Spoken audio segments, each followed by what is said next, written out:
tema direitos humanos precisa ganhar cada vez mais espaço nos meios de comunicação, nas escolas, universidades e até mesmo em rodas de bate-papo.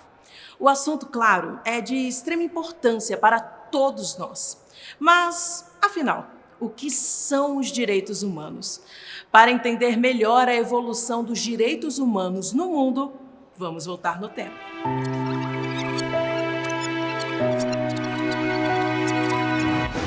Vamos à Pérsia em 539 a.C., quando o rei Ciro, o Grande, libertou todos os escravos, estabeleceu a igualdade racial e o direito das pessoas escolherem sua própria religião. Essas e outras medidas foram escritas em um cilindro de argila, o cilindro de Ciro.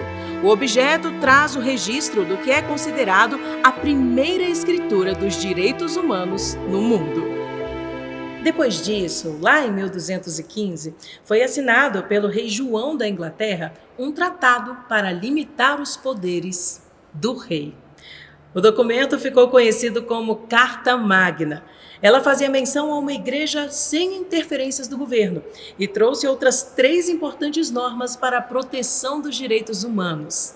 A garantia constitucional do habeas corpus, que defende a liberdade de locomoção, o direito do cidadão livre possuir e herdar propriedade e o direito de não ter que pagar impostos excessivos. Outro ponto fundamental foi a instituição do devido processo legal, por meio do qual as pessoas passaram a ter julgamentos com as garantias do contraditório e da ampla defesa, muito embora a regra valesse apenas para os nobres. O tempo passou e em 1628 surgiu a Petição de Direito, que era como uma declaração de liberdades civis. Criada pelo parlamento inglês, a petição foi enviada ao rei Charles I e trazia 4 princípios. Nenhum tributo poderia ser cobrado sem a autorização do parlamento, nenhum súdito seria preso sem motivo comprovado, nenhum soldado poderia ser recolhido na casa dos cidadãos e a lei marcial não seria usada em tempo de paz. Outro importante documento aprovado pelo parlamento inglês é o Bill of Rights, de 1689. Essa Carta de Direitos estabeleceu uma forma de organização do Estado com a divisão dos poderes, cujo foco era proteger os direitos fundamentais.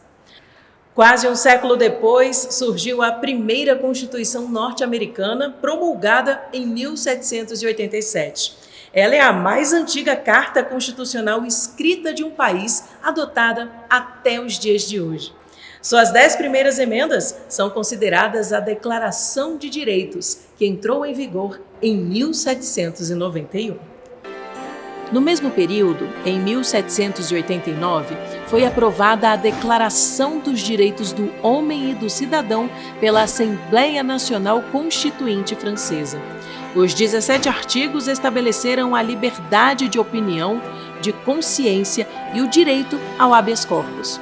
O documento criou limites e poderes para cada cidadão, mas faltou prever a igualdade para as mulheres, o que só acabou acontecendo décadas mais tarde. Já em 1864, a primeira Convenção de Genebra estabeleceu um emblemático direito humano, o cuidado de soldados feridos e doentes, independente do lado no conflito, e a consequente criação da Cruz Vermelha. A partir desse documento, inaugurou-se o que se convencionou chamar de direito humanitário. Seus princípios foram mantidos nas subsequentes Convenções de Genebra. Falando em confrontos, ao final da Segunda Guerra Mundial foi criada a ONU, Organização das Nações Unidas, outro grande marco na defesa dos direitos humanos no mundo. A ONU foi criada em 1945, fruto das conferências de paz realizadas no final da Segunda Guerra Mundial. Inicialmente, 50 países assinaram a Carta das Nações Unidas, entre eles o Brasil. Atualmente, existem 193 Estados-membros da ONU, todos com direito à participação na Assembleia Geral.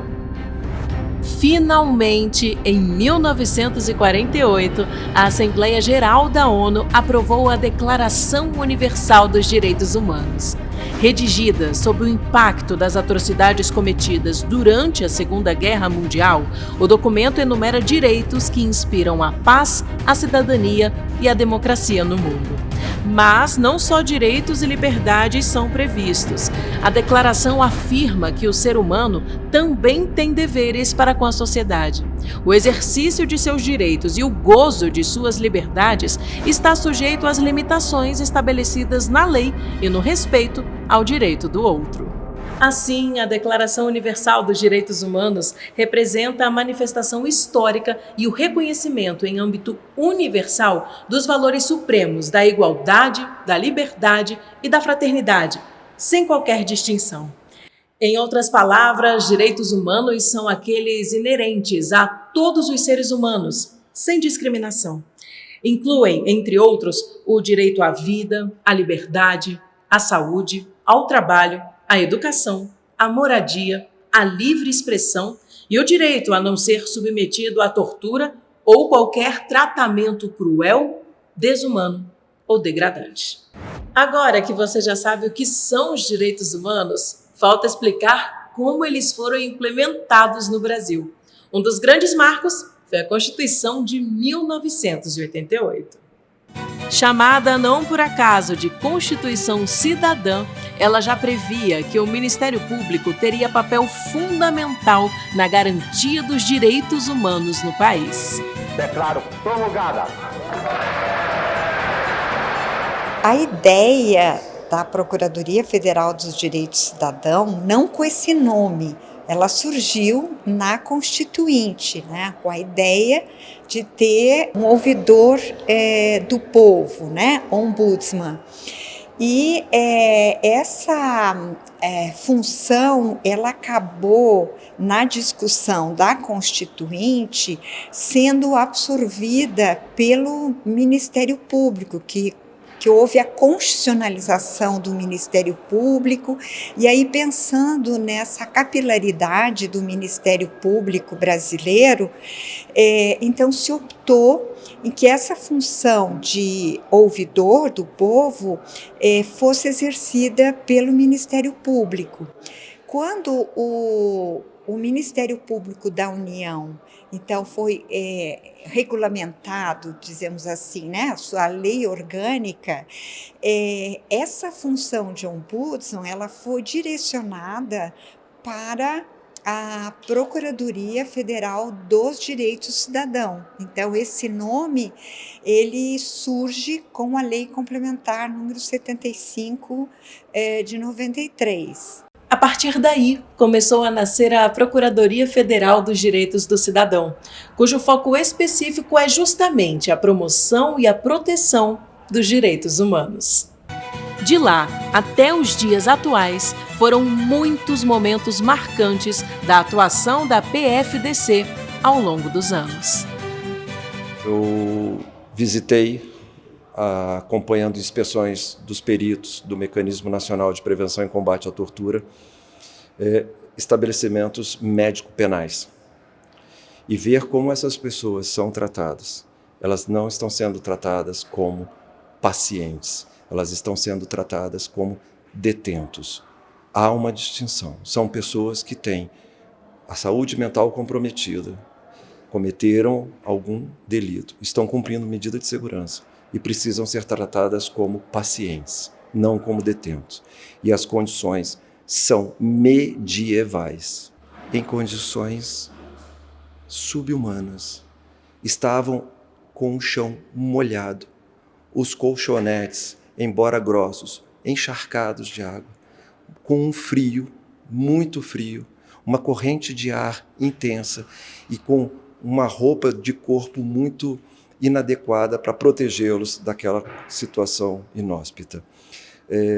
Eu sempre digo, todos que cometem algum tipo de crime devem pagar por eles, mas são todos seres humanos e precisam fazer esse resgate da sua dívida com a sociedade de uma maneira muito digna, porque todos nós somos capazes ou temos a possibilidade ou somos fracos o bastante para, em algum momento, fazermos algo igual ou pior ao que essas pessoas fizeram lá dentro.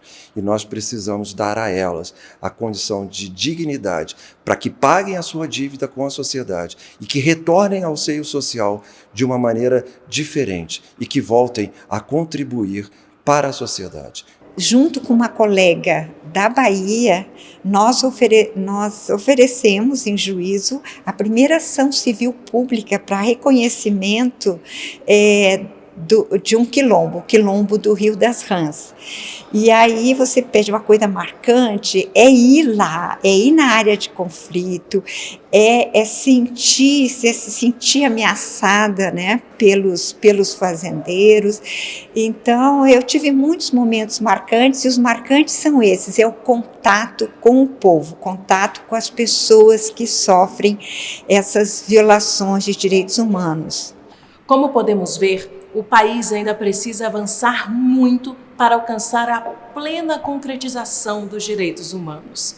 Para isso, o próximo passo é certificar oficialmente uma instituição nacional de direitos humanos. Y es muy llamativo que en el siglo XXI Brasil todavía no tenga una institución nacional de derechos humanos acreditada ante la Asamblea Global de Instituciones Nacionales de Derechos Humanos en Naciones Unidas.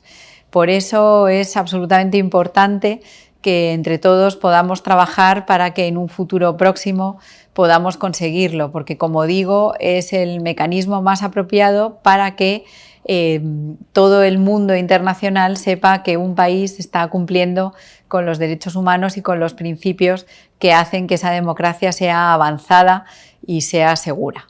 Agora, dos desafios em termos de PFDC como instituição seria esse, que é a conseguir o reconhecimento como instituição nacional de direitos humanos, como uma instituição que tem independência, que tem autonomia e que pode falar num foro internacional. A PFDC é o grande órgão do Ministério Público brasileiro que tem como bandeira, como pauta de atuação a defesa dos direitos humanos.